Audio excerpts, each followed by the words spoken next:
We're excited to bring in our next guest, Maureen Rovas. She's the executive director for the American Lung Association in Michigan. You've been around for more than 115 years, the organization, not you. And I think for so many of us, we are familiar with the American Lung Association, but a lot of people don't know the specifics of your mission.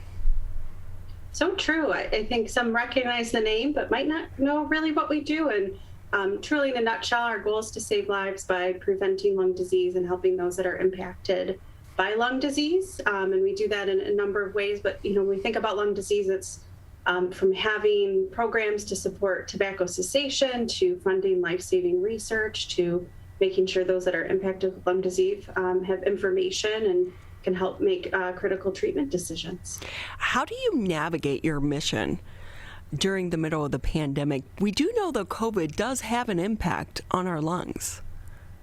Yeah, so when, a year ago, a little over a year ago now, we were all truly impacted by that. And we quickly were able to, incorporate already our foundation of what we've done well with research, advocacy, and education, and really use those strong pillars. We were, as an organization, we came about to eradicate tuberculosis. And so that really has been the framework of our work, as we know, even with the 1918 flu pandemic. So this isn't the first time we've had to assist. So we were able to quickly shift, and I'm thankful for now and where we are is technology, right? So much of our work was able to go virtual. So obviously incorporating COVID-19 through first being a trusted source of information to the community. So really understanding what was COVID-19 for those that were more at risk, where they could turn to us for more information, whether it's on our website, talking to a health professional, tuning into one of our podcasts, or reading through blog posts. There's a lot of great information that people knew that they could trust that information. And so that work has continued to evolve now through funding additional COVID-19 research, as well as our role with educating the community with trusted information so they can make the best decision for themselves when it comes to a vaccine. So do you have to kind of shift your mission and your goals when we do have a pandemic that does impact your core mission, away from some of the other things that really you've been so much on the front lines about, especially when it came to tobacco? Yeah, what might have changed but look different, and because of technology, we had some great resources. So our signature tobacco program is Freedom from Smoking, and so typically that is an in-person support group that runs throughout the year.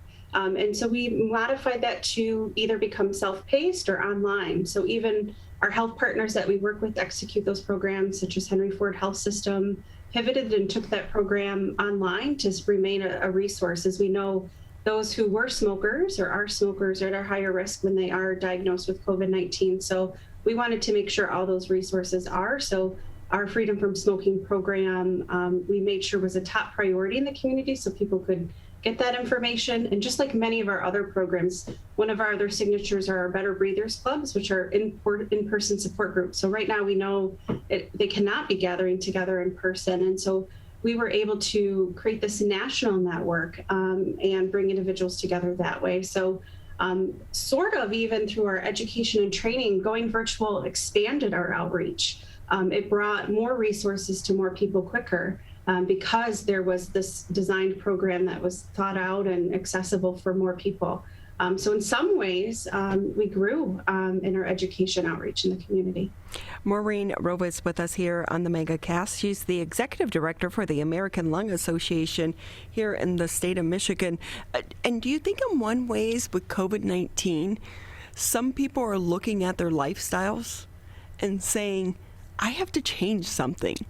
Especially smokers. I have several family members that were longtime smokers, but oftentimes it was some type of health issue that was the catalyst from them smoking or stop smoking. Yeah, I think, COVID-19, I think, put us on a spot where perhaps there was worry or stress or just that moment where we had an opportunity to reflect. Some individuals might have an interest. We did see and have continued to see an increase in our lung helpline. which does have a component for our tobacco cessation programs. We saw an increase across the board with individuals reaching out for information. And so we're glad that they come to us and we can connect them with resources that are available that are a good fit for them. And just to be able to support them is something I've always appreciated about the Lung Association, is that we're here to provide you that information. And when you're ready, we're here to help you do that. And, we'll continue to make sure you're aware of these resources.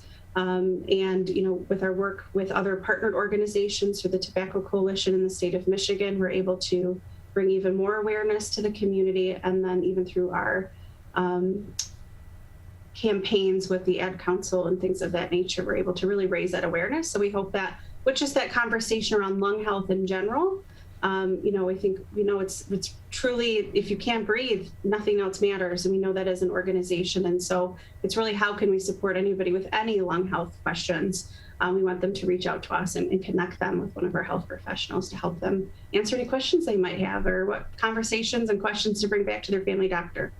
So, Maureen, if I can ask you, I remember prior to the pandemic, and then in the very beginning stages, there was a lot of focus here in the United States about vaping with our teenagers and the dangers of vaping. And here in the Metro Detroit area, we had the teenager who had the double lung transplant, who went public with his story. That was pre-pandemic.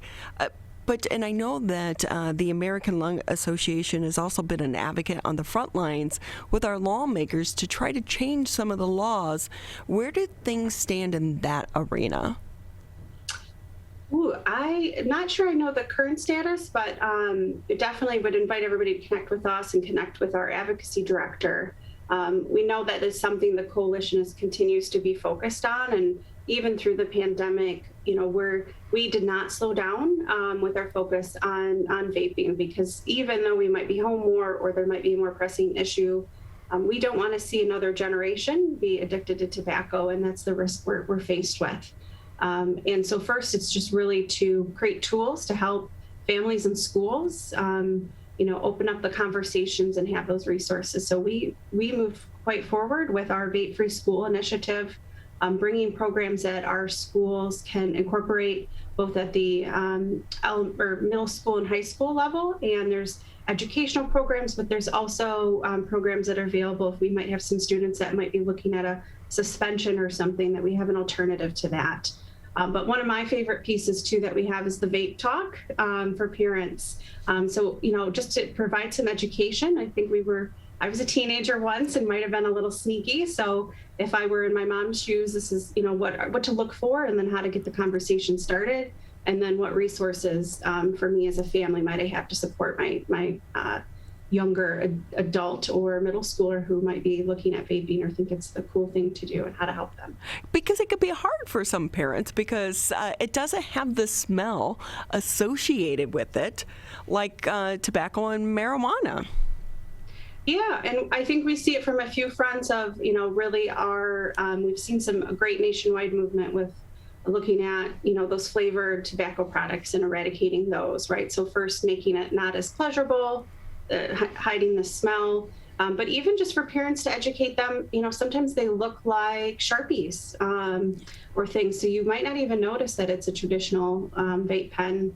And so what to look for, as a parent to start, and then how to just, again, to get that conversation started and to provide information, right? So there was a lot of marketing out there that gave the impression that it was a safer alternative to smoking, and just to provide some concrete information. So parents really have that information, as well as our young adults, right? Who maybe are hearing one thing, but where do I go to verify that? So they can visit our website and look through all those vape-free support resources that we have, whether they're a parent or a school system.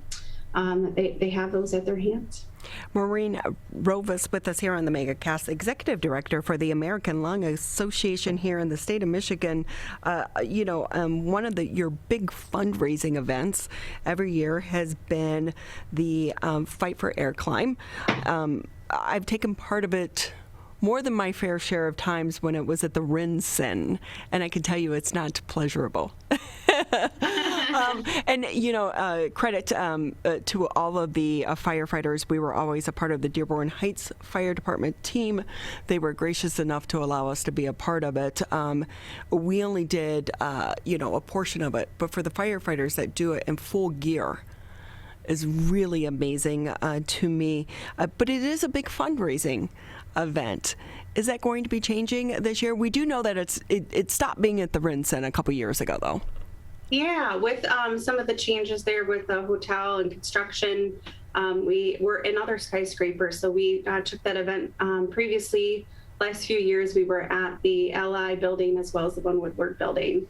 But this year, like all of our events across the nation, we had to reimagine them to take place for the safety of our participants and volunteers and staff. And they were reimagined to take place outside. And so we were super excited earlier this year to announce that we are moving to Comerica Park, which is a one-of-a-kind of experience to be at the park. It allows us to really take the park over for the day so we can spread out that event, again, to make sure the safety of all participants and staff and volunteers are top priority for us, but to also continue our work to raise funds and awareness for the American Lung Association. So like you said, the same kind of feel, the fun, the camaraderie, everybody's kind of had to move quickly up a flight of stairs, probably in a stadium, and might have felt a little winded from time to time if you're moving at a fast clip.